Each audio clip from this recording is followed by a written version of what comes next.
Assalamualaikum warahmatullahi wabarakatuh. Perkenalkan, nama saya Alicia Putra Jadima. Jadi di video ini saya akan menjelaskan tentang sejarah dan perkembangan teknologi yang berkembang untuk mendukung kita dalam berkomunikasi.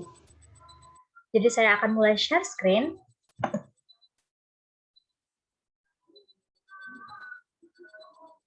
Sejarah komunikasi. Bagaimana awal dari komunikasi? Jadi sejarah komunikasi pada awalnya hanya merupakan upaya atau cara manusia untuk menyampaikan ide dan gagasannya. Usaha tersebut supaya manusia bisa saling berhubungan. Nah, pada waktu itu seharusnya sebenarnya tidak dianggap sebagai hal yang diperhatikan, dikaji, atau distrukturkan komunikasi itu sendiri. Hingga akhirnya di abad ke-5 sebelum Masehi, berkembanglah ilmu yang mengkaji proses pernyataan antar manusia yang dikenal dengan retorika.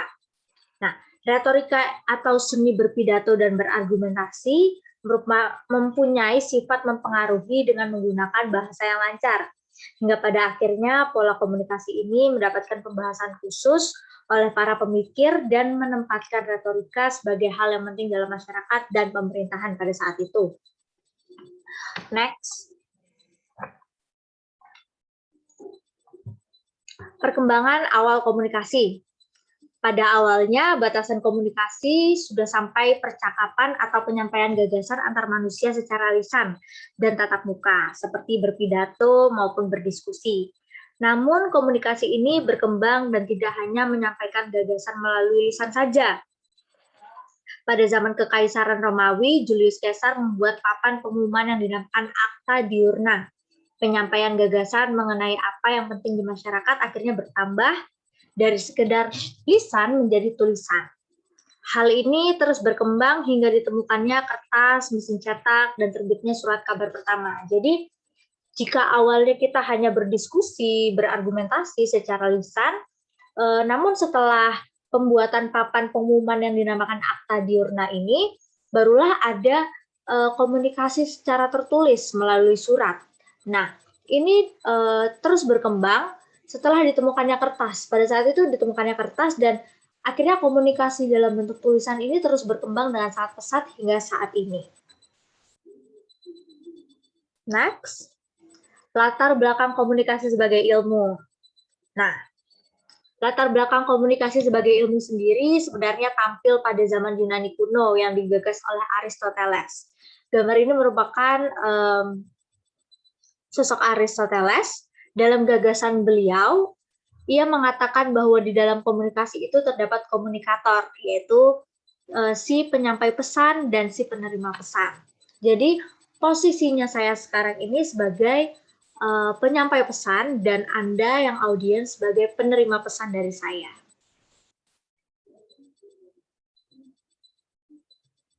Nah, lalu munculnya teknologi komunikasi. Bisa kita lihat gambarnya ya, ada lukisan di gua ini contohnya. Kemudian ini ada alat tiup yaitu seperti trompet dari tanduk binatang. Nah, saya akan menjelaskan itu nanti, tapi sejarah perkembangan teknologi informasi dan komunikasi ini tentunya tidak lepas dari peradaban manusia di bumi. Pada zaman dulu, penyampaian informasi juga dilakukan mulai dari gambar, bunyi, yang menandakan isyarat. Nah, kalau kita lihat dari gambar ini, pertama, gambar ini ada babi hutan ya. Gambar babi hutan ini orang pada zaman prasejarah itu menggunakan gambar untuk berkomunikasi. Jadi mereka menceritakan apa yang terjadi pada zaman itu, seperti mereka berburu, mereka menggambarkan binatang-binatang yang hidup pada zaman itu. Mereka menyampaikannya melalui gambar, dan gambar itu biasanya mereka gambar di dinding-dinding gua. Jika kita melihat atau kita search di Google gua-gua pada peninggalan zaman dulu, biasanya itu ada lukisan-lukisan yang tertinggal di sana, dan itu lukisan prasejarah yang menceritakan tentang kehidupan pada saat itu. Nah, untuk gambar kedua ini di sini ada trompet. Jadi trompet ini berasal dari tanduk binatang ya, biasanya mungkin tanduk kerbau atau tanduk apa, tapi ini berguna untuk mereka berkomunikasi dan memberikan isyarat pada saat terjadi ancaman yang akan datang. Jadi mungkin ada hewan buas yang akan datang untuk mengancam mereka. Mereka membunyikan trompet ini untuk menginformasikan kepada masyarakat, kepada orang-orang yang lain, bahwa ada ancaman yang akan datang menyerang mereka. Seperti itu. Next. Perkembangan teknologi informasi dan komunikasi itu sendiri. Jadi, seperti yang kita tahu ya, era digital ini sudah mendominasi kita dan mendorong kita untuk berkomunikasi. Walaupun dengan jarak jauh ya, kita tetap bisa melakukan komunikasi dengan jarak jauh. Teknologi-teknologi yang ada sekarang ini tentunya memudahkan kita untuk melakukan komunikasi dengan simple ya, lebih simple, lebih mudah, tidak rumit, tidak harus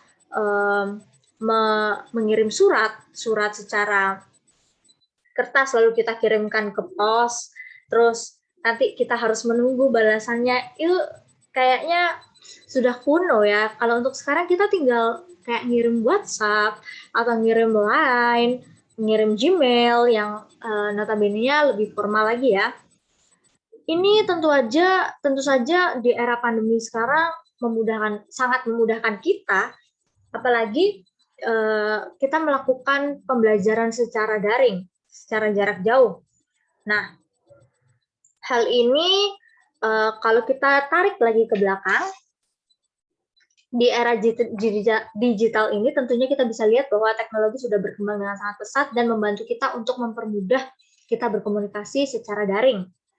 Tentu saja hal itu sangat baik ya untuk kita. Kalau bisa dibayangkan kalau misalnya perkembangannya tidak sepesat sekarang, terus tiba-tiba pandemi datang, kita akan kesulitan untuk berkomunikasi melalui jarak jauh seperti sekarang ini.